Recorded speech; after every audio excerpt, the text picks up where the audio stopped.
Few people know that the story of the Liberty Bell begins with the Bible and the particular way the Pennsylvania Quakers interpreted it. Quakerism is a movement that emerged within Christianity in England in the 1600s. Based on their interpretation of the Bible, the Quakers were pacifists and believed that all people are children of God, deserving of dignity and rights.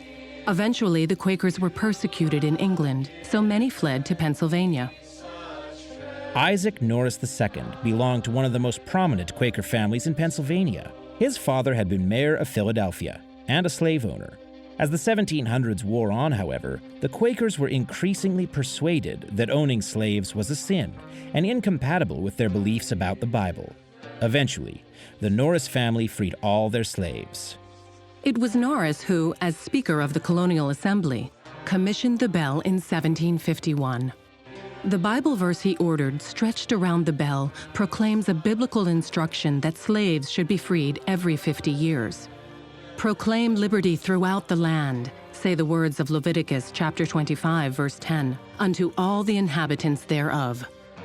Norris died in 1766, 10 years before the Declaration of Independence. Fortunately, his bell survived the British attack on Philadelphia. For fear of British forces melting it down for munitions, it was hidden beneath the floorboards of a church in Allentown. The Quakers' activism lived on too. Quakers petitioned Congress to abolish slavery in 1790 and worked alongside William Wilberforce to halt the British slave trade.